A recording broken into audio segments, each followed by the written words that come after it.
This is a Scream Queen production.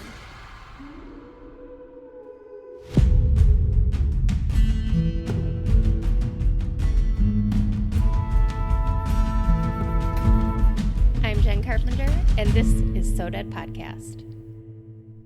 Hey there, Deadheads. Today is the Tacoist Tuesday of all Taco Tuesdays. It's Cinco de Mayo. I know there's not a whole lot of celebrating going on these days, but you guys can still order tacos, chips and queso, maybe some margs to go from your favorite local Mexican restaurant for carryout.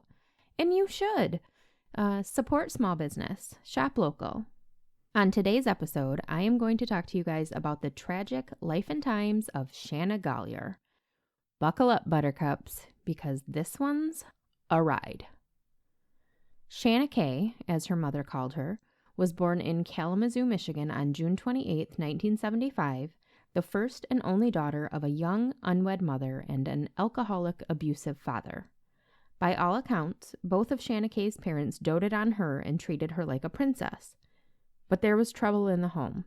In 1967, Shanna Kay's father had been convicted of taking indecent liberties with a child and spent nearly 3 years behind bars.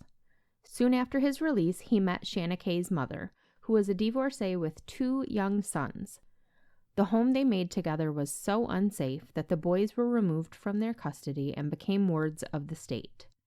Shanna Kay actually never met her older half-brothers, but she did have a younger brother who was about 1.5 years younger than her. In early 1978, Shanna Kay, who was 2, and her brother, who was around 1 year old, were removed from their parents' care due to violence in the home. Their mother, who was 28 at the time and had already permanently lost custody of her 2 older children, finally kicked her abusive baby daddy to the curb, and so the state agreed to return Shanna Kay and her brother to their mother's care. After all, she was not the problem. She was said to be a loving, attentive mother with a big heart. It was just her taste in men that made her unfit. It was late spring. The kids had been gone for a couple of months, but they would be coming home within days, and Shanna Kay's mother was so excited. One afternoon, with temperatures in the 70s and the sun shining brightly, Shanna Kay's mother walked to the laundromat 4 blocks from her Kalamazoo apartment to wash the children's bedding so that they would have fresh, clean blankets when they returned. On the walk back to her apartment, Shanna Kay's mother was hit by a car and killed. With their mother gone and their father a violent alcoholic child molester, Shanna Kay and her brother became wards of the state. The courts deemed that their extended family, they had aunts, uncles, grandparents, that they were all unfit to raise them. Many of Shanna Kay's uncles had rap sheets 1 mile long. Several of her cousins had been taken from their parents' custody and put into foster care. There was just kind of violence and debauchery across the board. Not a good situation for kids. So, just days before Shanna Kay's 3rd birthday, she and her brother were split up and placed in the foster care system, which, as we know, is almost always bad news. After years of being bounced here, there, and everywhere amid allegations of abuse from this foster home to that one, Shanna Kay was adopted by Ronald and Teresa Gallier of Battle Creek, Michigan, which is only about a half hour from Kalamazoo, so she didn't go far. Her name was changed to Shanna Elizabeth Gallier. Shanna's adoptive father worked for one of Battle Creek's biggest employers, the Kellogg Company. Like Kellogg's Rice Krispies, Kellogg's Frosted Flakes, Kellogg's Pop-Tarts. Strawberry frosted is the only kind. Battle Creek is actually known as Cereal City because it is where cereal was born. Cereal City sounds a lot more fun than it really is. All it is a town with a lot of factories where they make cereal and a lot of buildings owned by the Kellogg's. I would be a little more interested in a Cereal City with, amusement park rides, cereal-themed stores and parks, and anyway. That's a whole thing. I'm cereal obsessed. So Shanna's father's job transferred him to Omaha, Nebraska in the mid-90s, and the family went with him. But when Shanna turned 18, she returned to Michigan, got married at the age of 20, and settled in Delton with her new husband. Delton is a small town about 20 miles north of Battle Creek. The young couple divorced after about 2 years, and in 1997, Shanna began dating 22-year-old Raymond Nice, her co-worker at a plastic factory in Battle Creek. I bet that plastic had something to do with cereal. Raymond fell head over heels for his new girlfriend, but her insane jealousy of other women drove a wedge between them, and by early 1998, he was looking for a way out of the relationship. His timing, though, was terrible, because Shanna was pregnant. The baby was due in August, and Raymond wanted to do right by his little family, so he bought a trailer for them to live in together. But when she was 8 months pregnant, Shanna shocked her baby daddy by moving in with another man. 21-year-old Glenn Hare of Emmett Township, which is just another little town in the Kalamazoo Battle Creek area. At first, Shanna insisted that Glenn was just her roommate. But dude, what 8-month pregnant woman is going to move in with another man when the father of her unborn child, who is still her boyfriend, wants her to move in with him? Very weird. Anyway, it quickly became clear that Glenn was not just her roommate, and for the next month, Shanna kind of bounced back and forth between her two boyfriends, the one she was having a baby with and the one she was living with. Most women in their last month of pregnancy barely have the energy to shower every day, let alone juggle 2 men at the same time. But hey, you do you, girl.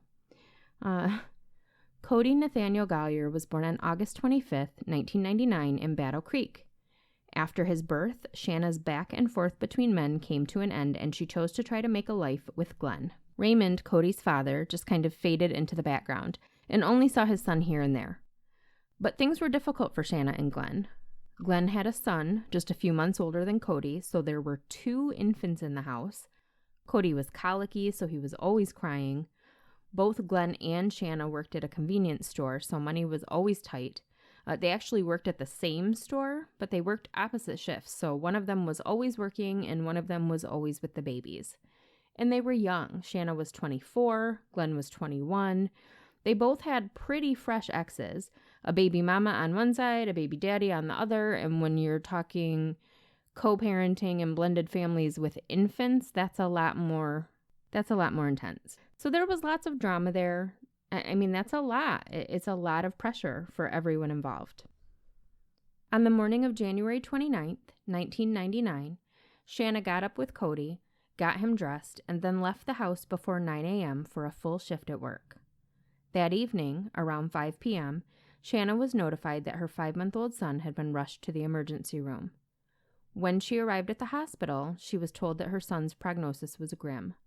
Her little baby was hooked up to a ventilator and needed to be transferred to Bronson Methodist Hospital in Kalamazoo, where a trauma team was waiting. But nothing could be done to save Cody Gollier. In the early morning hours of January 30th, he died from a severe brain hemorrhage that officials said was caused by shaken baby syndrome. Later that morning, Glenn Hare was arrested and charged with second-degree murder. His trial began in December of 1999, so almost a full year later. His attorney insisted that he hadn't harmed baby Cody, though, that the closest he ever came to shaking him was when he would toss him into the air and catch him, a game he played with the baby to get him to stop crying. He claimed that the night before, on January 28th, when Glenn was working and Shanna was home with Cody, she'd called him at work and said, "I dropped Cody, you need to come home right now." By the time he got home, Cody was sleeping and seemed okay. The entire next day, though, Cody's behavior was off. He was abnormally quiet and not his usual fussy self, leading up to when Glenn's mother stopped by around 5 p.m. to visit and found the baby not breathing. On the second day of Glenn's trial, Shanna was called to the stand.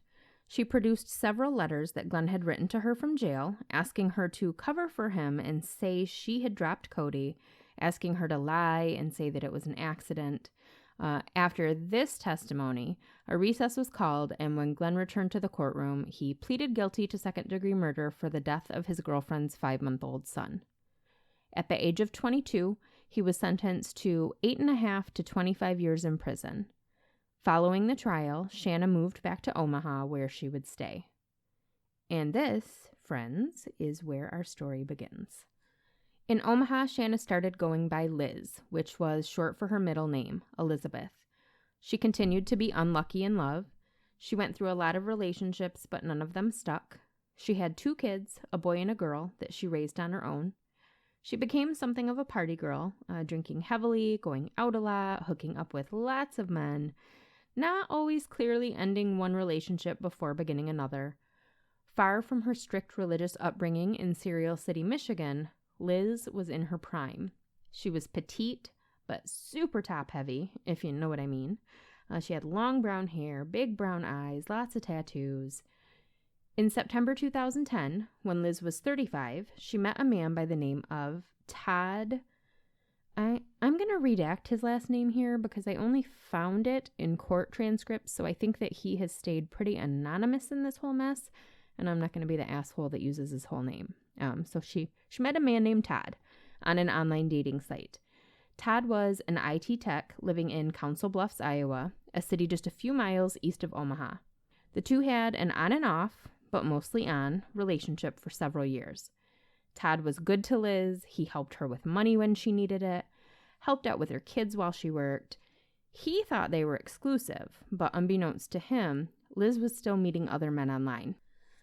In the summer of 2012, 2 years into her allegedly exclusive relationship with Todd, Liz met a 35-year-old single father by the name of Dave Krupa on Plenty of Fish.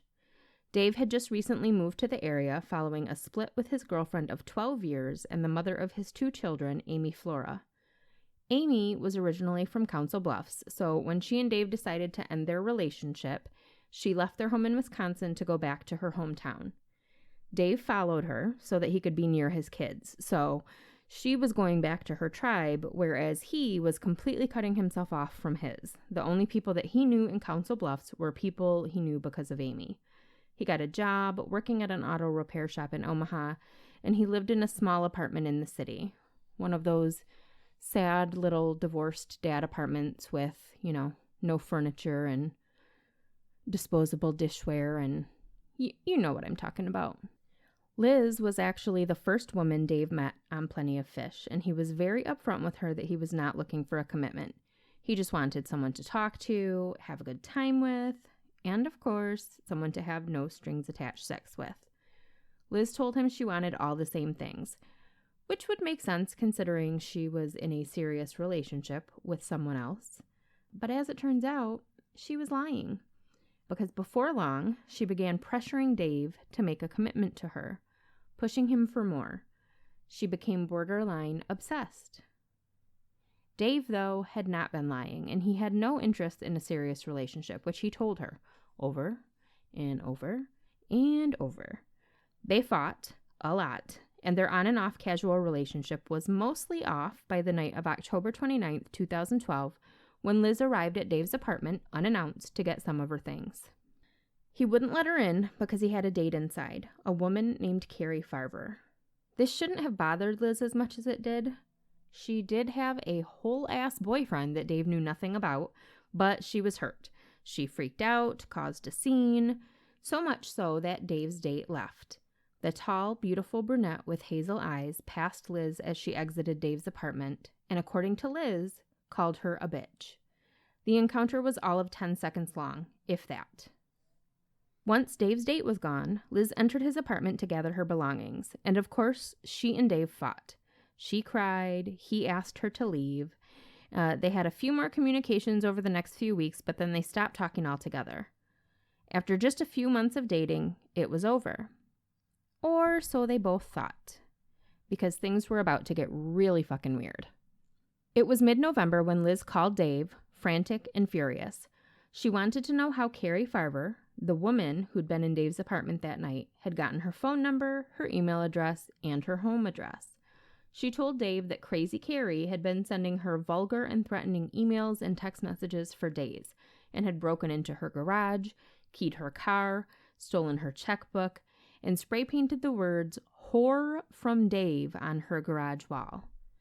Now, I'm going to post a picture of that on the website because it's so weird to me, that choice of phrasing, "whore from Dave." Like, what does that mean? Should it have been "whore, comma, from Dave"? Like, you're a whore from Dave? or you're a whore of Dave, or Dave made you a whore. I'm not real sure what that was supposed to mean there, but that's what it said. As it turned out, Carrie had been angrily stalking Dave as well. He felt awful to have dragged Liz into the whole thing. Who knew that dating multiple women from Plenty of Fish at once could end in trouble? I knew Dave. I knew. Dave and Liz agreed to meet to talk about everything that was going on.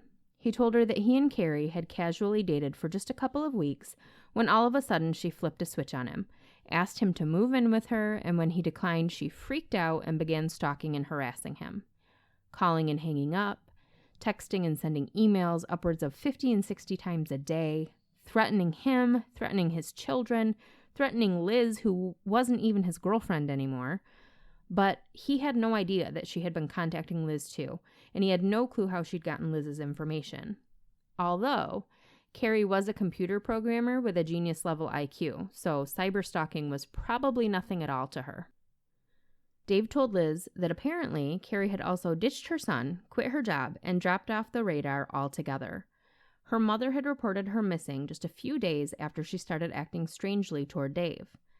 On November 21st, police had visited Dave at work, at first interrogating him as if he were a suspect in Carrie's disappearance. But after he explained to them everything that had happened and showed them the crazy messages Carrie had been sending him, they changed their tune. Carrie was bipolar, after all, and had probably gone off her meds. She was likely in the throes of a complete psychotic break. And for some reason, Dave, a guy she'd only casually dated for 2 weeks, and his ex, who he'd only casually dated for a few months, were her primary targets. Over the next several weeks, things got worse. Much, much worse.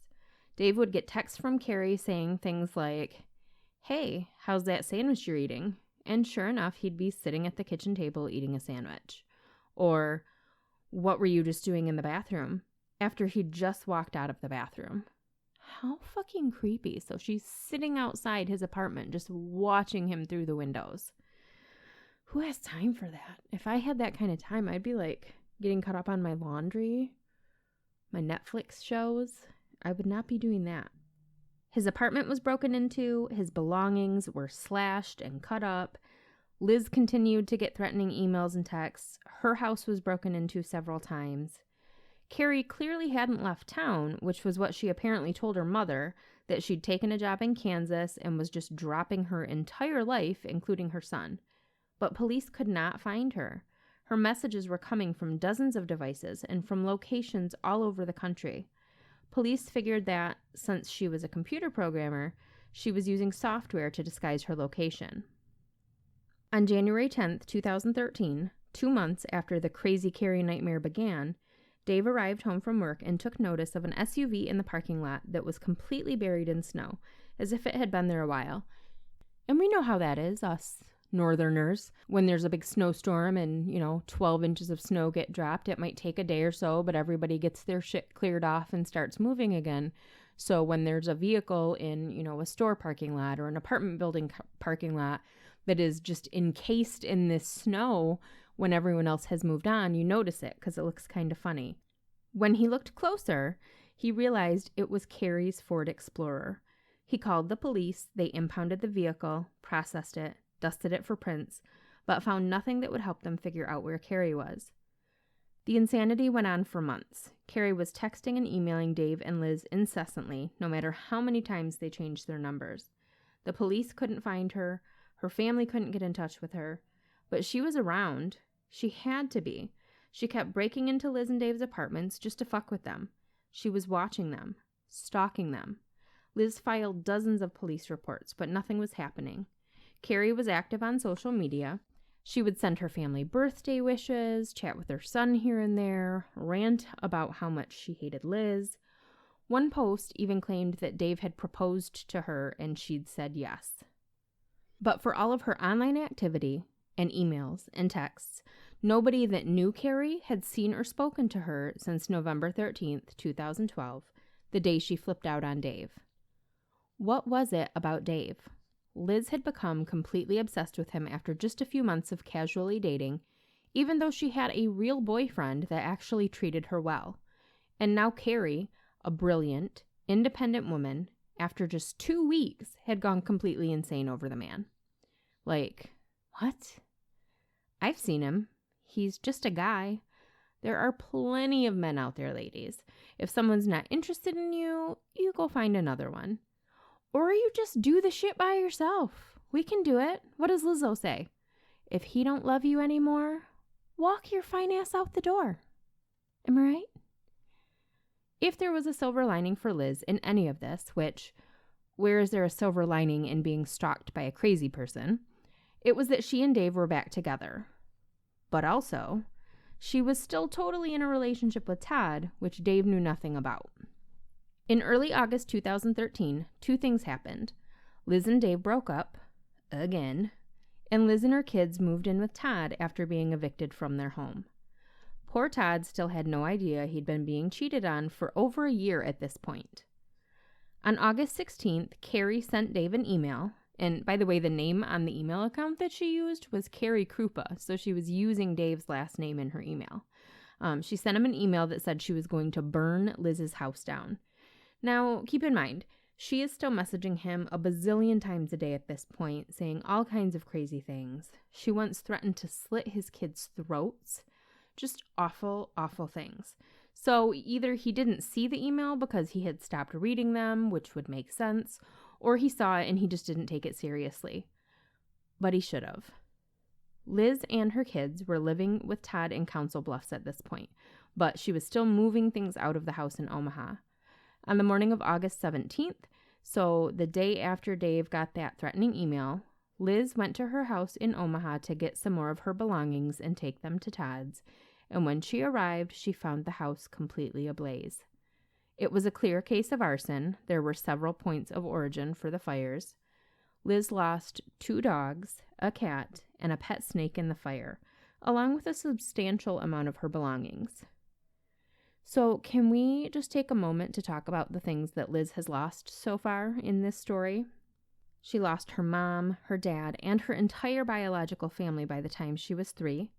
She lost her first baby. She lost Dave, who she clearly loved a tremendous amount. She lost her freedom and her sense of security when Carrie began stalking her. And now she lost her home and 4 pets. That's a lot. But this wasn't just taking a toll on her. Dave was a nervous wreck. He started drinking heavily. He bought a gun. This cute girl he'd met online that said she only wanted no strings attached sex from him was ruining his life. Eventually, though, things started to calm down. The messages went from 50 to 60 a day to just 3 or 4. Liz focused on her relationship with Todd. Dave moved to Council Bluffs in early 2015 to be closer to his kids and their mom, which just coincidentally then put him closer to Liz. Amy Flora, Dave's ex, had been being harassed by Carrie through all of this as well, just not quite to the level that Liz and Dave were. But as the years passed, yes, years, there was still no sign of Carrie Farver. Liz and Dave just couldn't seem to quit one another, and in mid-2015, they started dating again. In October 2015, Liz and Todd broke things off for good, although it would be a few months before she and the kids moved out. And then in November of 2015, Liz and Dave broke up again, this time for the last time. On December 4th, 2015, Liz Geyer walked into the Pottawatomie County Sheriff's Office in Council Bluffs to file a police report for harassment, again. But this time, it wasn't against Carrie Farver. It was against Dave's baby mama, Amy Flora. She said that Amy had started sending her threatening texts and emails, and she noticed that the tone in them, the typos, the misspellings, they all reminded her quite a bit of the messages she'd been getting from Carrie for the past 3 years. And it got her thinking. Suddenly, it didn't make sense that Carrie, who had only dated Dave for a couple of weeks, would go that psycho over him. But Amy, who'd broken up with him because he refused to marry her, who had given him 12 years of her life and 2 children, only to be rejected because Dave would rather date randos on Plenty of Fish, had cause to behave like a woman scorned. Oh yeah, she did. It made more sense for her to be the one to go to these lengths to get rid of romantic rivals. She had more invested, and she had more to lose. And so I ask again, what is it about Dave? Because now we've got 3 women that have potentially absolutely lost their minds over him. Liz told police that the reason she wanted to file a report was because in her latest message, Amy had threatened to shoot her. And Liz knew that in one of the recent break-ins being attributed to Carrie, Dave's gun had gone missing. A detective took the report and told Liz he'd follow up with Amy. But before he had a chance, things got worse. The next day, on December 5th, 2015, a call was placed to 911 from Big Lake Park in Council Bluffs. Liz Gollier had been shot and was bleeding out alone in the dark. She was rushed to the hospital and underwent hours of surgery before doctors were able to stop the bleeding and stabilize her. She told police that she'd gone to the park alone to think, because Jesus Christ, what in the world, right? And that she was sitting on a bench on a walking trail, and Amy Flora came up behind her, pointed a gun at her, asked her, "How do you like fucking Dave?" and shot her in the leg. Police raced to Amy Flora's apartment with guns drawn, only to find her in her pajamas holding a toddler in her arms. She insisted she'd been home with her kids all day, and a neighbor corroborated her story. She was asked to take a polygraph test. She agreed, and she failed it. Police told Liz they were worried that she was right, that Amy was the stalker, not Carrie, and that if Amy would go so far as to shoot Liz, maybe she'd done something terrible to Carrie. They asked Liz to help them get a confession out of Amy, and she did. Through email conversations, Amy revealed to Liz that she'd gone to Dave's apartment on the morning of November 13th, 2012, and found Carrie there alone. The 2 women argued, then Amy forced Carrie into her own vehicle and stabbed her several times, dismembered the body, burned the pieces, put them into trash bags, and threw them into a dumpster. What in the hell was going on? For years, police thought the stalker was Carrie Farver, a bipolar genius who fell off the face of the earth after being rejected by a man she met on Plenty of Fish. Now, it looked like it might have been Amy Flora, the mother of Dave's 2 children, the entire time. At no point before this had Amy ever even been on anyone's radar. It would be another several months before the truth was revealed. On December 22nd, 2016, Liz Gollier, the sad little orphan from Kalamazoo, was arrested for the murder of Carrie Farver. It was Liz the whole time. Here's what really happened. Liz was completely obsessed, obviously, with Dave Krupa. She was desperately clinging to the shambles of their non-relationship in October of 2012 when Carrie Farver entered the picture.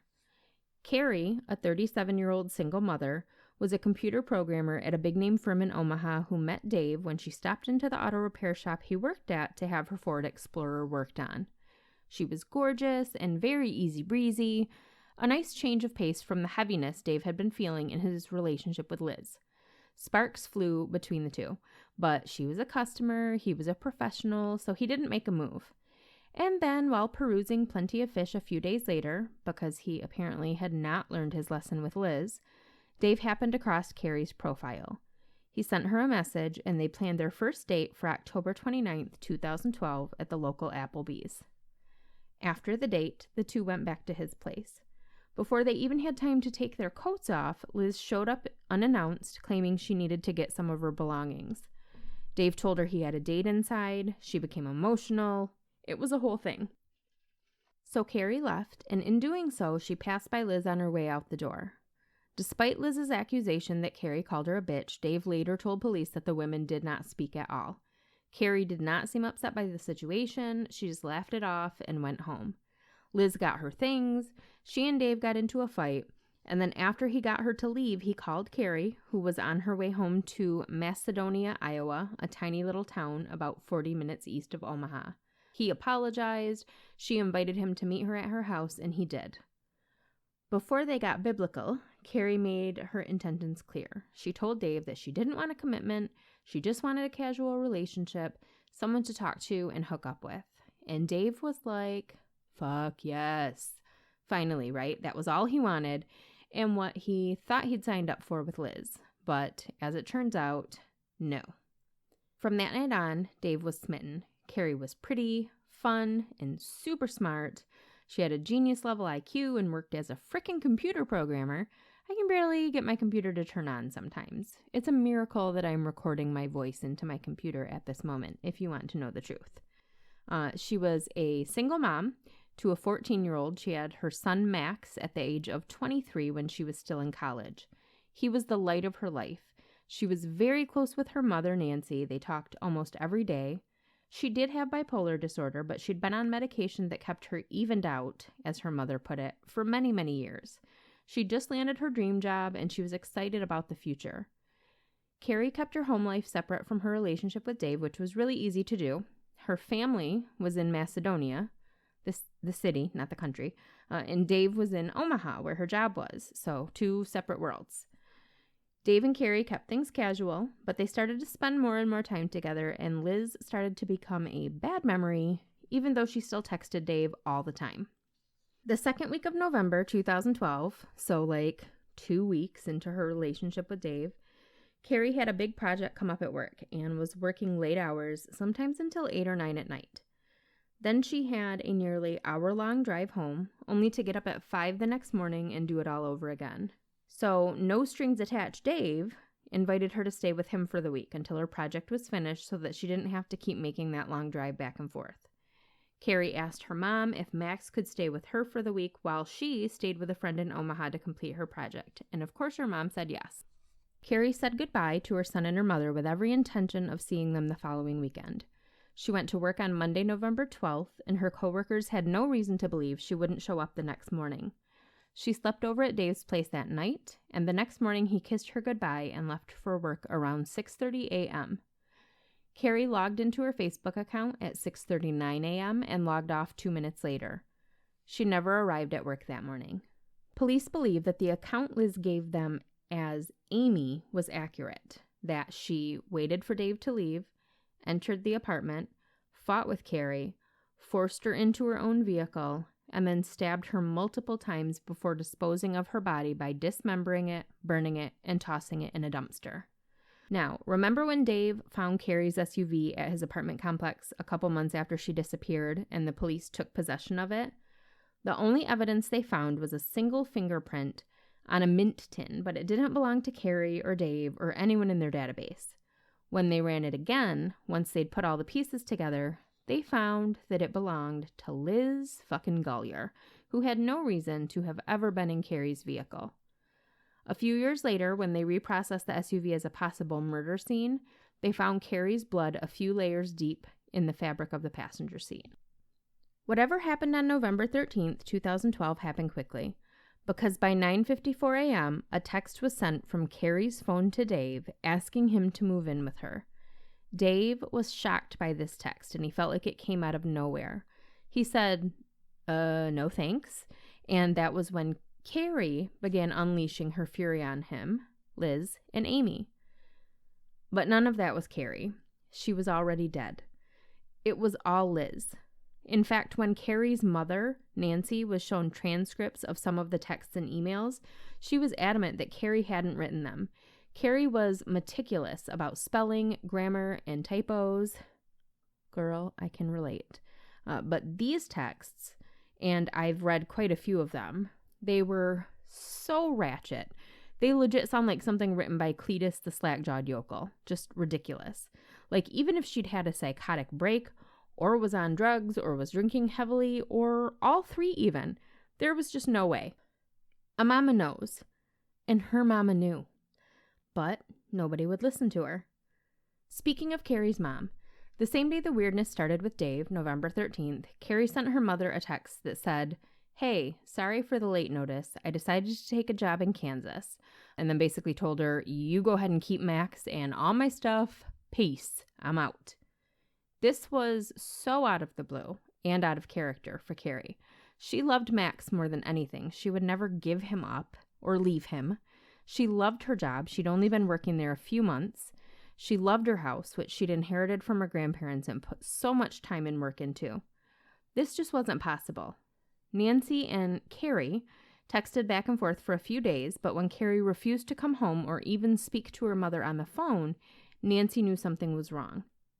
The final straw was when Carrie missed her stepbrother's wedding, which she had promised Max she would attend. She was also texting back and forth a little bit with Max, but she refused to speak to him also. So Nancy called the Pottawatomie County Sheriff's Office and reported her daughter missing. They looked at the texts that she'd sent Nancy and Max, considered the fact that she was bipolar, and decided she'd likely gone off her meds and left on her own. So there wasn't a lot of urgency in trying to find her, but they were looking for her. So police in Iowa are searching for Carrie because she's a missing person. Police in Nebraska are searching for Carrie because they have a warrant out for her arrest. They believed she was a stalker, an arsonist, and just an all-around psycho. And the whole time, her family felt helpless. Even if she had left on her own, she wouldn't stay away. She'd missed birthdays, holidays, her son's football games, her father's funeral. But the whole time, she wasn't missing. She was still texting from her phone, writing from her Facebook to family members, friends, everyone. And they knew it wasn't her, but of course you want to believe that it is and that she's okay and that she's coming back. After Carrie's father died, though, her mother had a dream where he appeared to her and said, "Don't worry, Nancy, she's with me." And she said that was the point at which she knew Carrie was gone. Max graduated from high school in the summer of 2016, so this is after police are pretty sure they know what's up, but Liz still hasn't been arrested and the family still doesn't have any answers. He sent his mother a text that said, "If this is really you, please come back. I want you to be at my graduation." He got no response. The break in the case came, of course, when Psycho Liz shot herself in the leg and almost killed herself. She lost a lot of blood. Her story unraveled pretty quickly after that. But even before that happened, detectives were on to her. In April 2015, 2.5 years after Carrie Farver disappeared, Pottawatomie County Detective Sergeant Jim Doty and Corporal Ryan Avis asked the powers that be if they could look at the case with fresh eyes. They enlisted digital forensics expert Tony Cava to help. Corporal Avis was going to work the case as if Carrie were still alive, and he was going to exhaust every avenue trying to prove that she was still out there. Sergeant Doty was going to work the case as if Carrie were dead, and was going to explore every lead to try to prove that she was gone. Tony Cava was going to pore over all of the digital data they'd collected, and there was a ton, because all of the communications from Carrie were made by internet, so they had thousands and thousands of texts and emails and Facebook messages to try to trace. But they also had something else. During the investigation, both Dave Krupa and Liz Gallier gave detectives their phones and let them do file dumps. And, as anyone who watches true crime shows knows, things don't just go away when you delete them. They can be undeleted by experts. Now that he was looking at the evidence through the lens of, Liz did this, let's prove it, Tony Cava found some shit. He found deleted emails that were sent from Liz's phone in Carrie's name. He found a deleted photo of Carrie's SUV that was taken in December 2012. So this is after Carrie and the SUV had gone missing, but before it turned up at Dave's apartment. He found a YouTube video posted to a channel that was supposedly Carrie's of the front of Dave's apartment building. It was titled something crazy like husband's cheating spot. I don't remember exactly, but it was really weird. Liz forgot to disguise the IP address on that one, so that one was traced right back to her computer. Once it was determined that all of the social media accounts and email addresses and text messages were being managed by an imposter, Corporal Avis was able to find absolutely nothing that might suggest that Carrie was still alive. So that's all there was the internet contact. And once that was determined not to be her at all, there was absolutely nothing. Sergeant Doty's investigation was much more successful, unfortunately. All signs pointed to the theory that Liz Gallier murdered Carrie Farver, assumed her identity, then proceeded to stalk herself and Dave for years. One clue was that Liz's filing of police reports, so all of the big, really scary events, the break-ins, the death threats, the fire, those all coincided with times that she and Dave were drifting apart. Then Crazy Carrie would do something awful, and it would bring them back together. Convenient, no? And that fire, the first big, shocking show of aggression from Carrie, How convenient that it happened not where Liz was actively living, but at the house she'd just been evicted from, after she'd already moved most of her belongings out and while her kids were not there. So again, officials were already on to Liz when she showed up at the police station randomly and filed that harassment charge against Amy Flora, which she did because she'd successfully gotten Carrie out of the way, but Dave still didn't want her, so now she had to get the new threat out of the way. But when she shot herself, it was all over. Police saw through that immediately because, as it turns out, a woman that can't spell or type in coherent sentences also can't stage a crime scene. The only reason she'd gotten away with things for so long was because nothing was being looked at with her in mind as a suspect. It was all, they were looking at all of this to try to find Carrie, not to try to incriminate Liz. But as soon as she came under suspicion, it was all ridiculously transparent. So she shoots herself, she's blaming Amy, the police are playing along. So they ask her to help them get information out of Amy, and then they're easily able to track Amy's confession emails as coming from Liz's computer. So they know, they know, but everything they've got is circumstantial. There's no body, no weapon, no witnesses. They've only got one shot at bringing charges against Liz, and they know they've got to get this right. But while they're building their case, Psycho Liz is just out there being a psycho. And she's got her sights firmly set on Amy Flora now. Amy, you in danger, girl. So detectives tell Dave he needs to stop fucking with Liz and move in with Amy and the kids to protect them because they are not safe. When he does this, Liz flips shit. She calls the police, screaming at them. She shot me, she killed Carrie, and she gets to live with Dave. It's no fair. She didn't say the no fair part, but she said the rest of it. You can actually hear the audio of it on some of the programs about the case. It's so embarrassing. Police have Liz under surveillance, obviously, and she is stalking the shit out of Amy and the kids at this point, following them everywhere, sitting outside the house spying on them. So eventually they have to play their hand and arrest her, even though they don't feel that the case is necessarily ready to go to trial. Liz was arrested in December of 2016, and her trial was scheduled to begin in May. Prosecutors knew she did it because, of course, she fucking did, but they weren't confident a judge would agree. Liz had waived her right to a jury trial, and she asked the judge to decide her fate, which was actually a smart move on her attorney's part. A jury would be more likely to base their decision on emotion and common sense, whereas a judge is more likely to be like, no body, no weapon, no way, Jose. So for any of you who don't believe in, karma or kismet or miracles, this part's for you. Just before the trial was about to start, detectives stopped by Dave Krupa's house. They were talking to him about how they were worried that what they had wasn't enough to convict, and they asked him to rack his brain. Is there anything else you might have that can help us? Anything we haven't seen or thought of? And Dave remembered, suddenly, miraculously, that he had this old tablet of Liz's packed away with his things.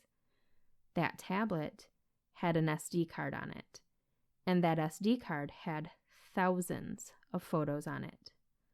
One of those photos was of a decaying human foot, which had been severed from the body and partially burned. On the top of the foot was a tattoo, the Chinese symbol for mother.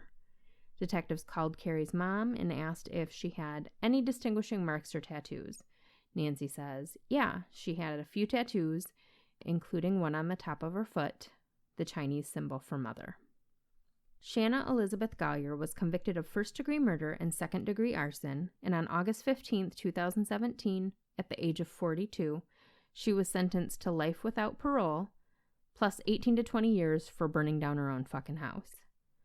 So let's just briefly recap what this maniac did, shall we? She murdered her booty call's booty call, stole her identity, keyed her own car, spray painted her own garage with the words "whore from Dave," which I still have no idea what that means. She sat out Dave's apartment night after night with Carrie's phone in her hand, stalking him, talking about Hey, did you just put mustard or mayonnaise on that sandwich you're making in your kitchen while wearing a blue t-shirt and plaid boxers? She burned her own house down, killed her own pets. She shot herself.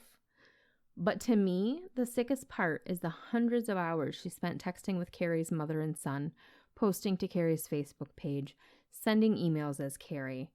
Like, what kind of monster? Maybe the kind of monster that would kill her own child. Remember where this all started? When Liz was still Shanna, still living in Michigan, and her boyfriend killed her baby? Remember how Glenn, the boyfriend, said he didn't hurt little Cody? How he sometimes tossed him into the air as a game, but never shook him hard enough to cause his brain to hemorrhage and his retinas to detach? How Shanna had called him the night before Cody stopped breathing and said she dropped him? But then Shanna produced those letters that Glenn supposedly wrote from jail, asking her to tell the police that she did drop him to help cover for him. Well, Glenn's mother tells a very different story from what was reported in the papers at the time. First of all, she claimed that her son is mentally disabled and very easily manipulated. And as we know, Shanna clearly was a master manipulator. Glenn's mother claims that she was with him and Cody most of that day. She went over to the house after Shanna left for work and she took Glenn and Cody shopping. She noticed that Cody was unusually quiet and subdued. He was almost always fussy and crying. She thought it was strange, but she was probably just glad for the quiet for once. Cody was conscious when she left, but when she came back around 5 p.m., she found him not breathing. She absolutely believes her son's story that Shanna dropped Cody the night before, or said she dropped him to cover up whatever she really did to him. And it just took that long for the trauma to present itself physically, by which point it was too late. She also claims that before Shanna was ever even pregnant with Cody, she would tell people that she once had a baby that died of shaken baby syndrome, which, remember, she was married for a couple years before she met Cody's father. So that's strange. Did she kill her own baby? I don't know. But is it possible? Abso-fucking-lutely. Either way, Glenn Hare served 8.5 years in prison for the murder of Cody Gollier. And Liz Gollier will spend the rest of her days at the Nebraska Correctional Center for Women for the murder of Carrie Farber. And that is the insane story of Shanna Liz Gollier, probably the most frightening criminal I've ever covered, because girl was bonkers. And of course, she's from right here in Michigan. My sources for this episode are a wild story all of their own. I know that I've been talking for like 7 hours already, so just hang in here with me for a little bit longer. The first time I saw this story was on an episode of Dateline hosted by my favorite, Keith Morrison, back in 2017. But Keith didn't make any mention of Michigan or the baby or a lot of things. You know, he's got to keep his shows tight. But then a couple months ago, My Favorite Murder put up an old live show from Omaha where Georgia covered the Liz Gollier case, and she just casually mentioned that Liz was from Michigan. Of course, my ears perked up, and I knew I was going to do this one, like ASAP, because it's such a crazy story. But I looked, here, there, everywhere. I could not find anything at all about her being from Michigan. And then I came across little Cody's obituary in an old newspaper. And all of the articles about his murder and the trial came up, and Shanna's name was spelled wrong in all of them. She was identified as Shauna Gollier, so that was why she wasn't coming up under any of that.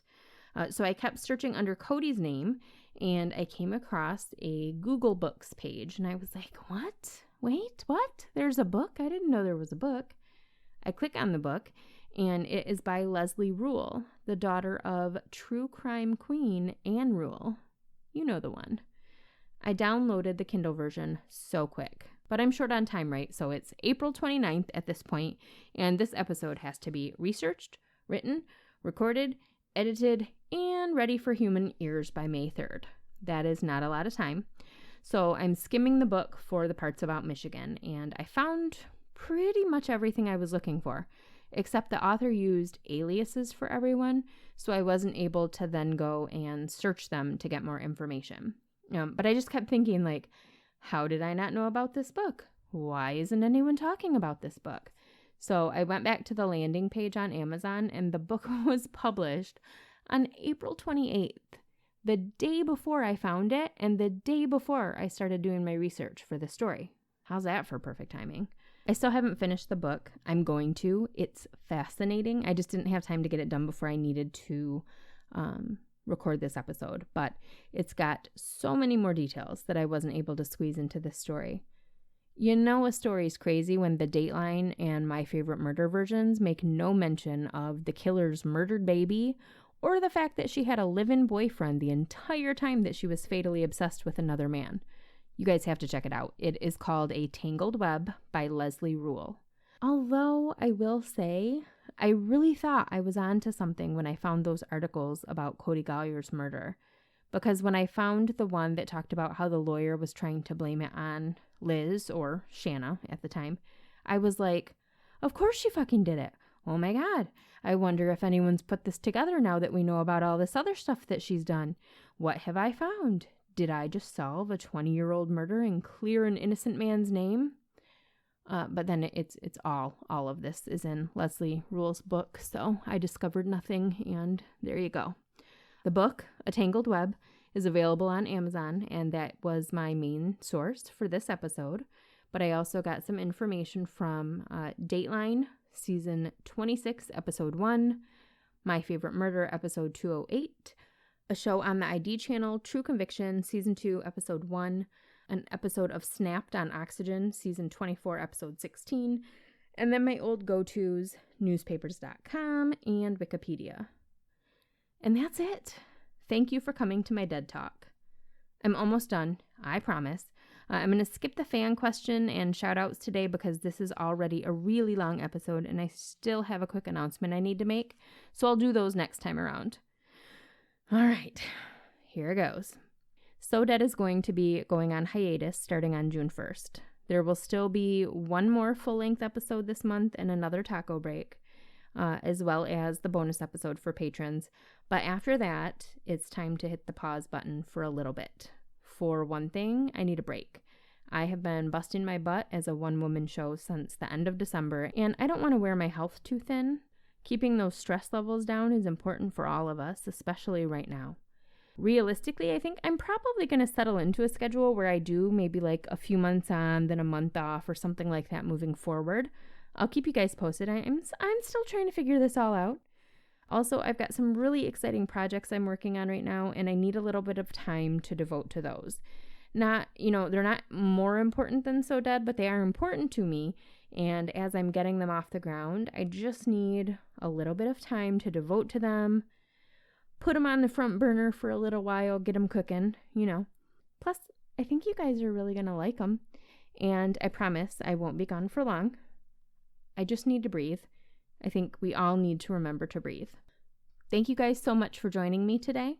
Please remember to rate, review, and subscribe to the podcast wherever you listen. You can find me on Facebook, Instagram, Twitter, Pinterest, and YouTube at So Dead Podcast. Please check out the Patreon page for ways to support the show financially. You can find that at patreon.com/So Dead Podcast. And be sure to visit SoDeadPodcast.com for all your So Dead merch. As always, you can email me your feedback and story ideas to SoDeadPodcast@gmail.com. Please, everyone, stay safe and sane out there. And as always, keep shining, you magnificent what the fucks.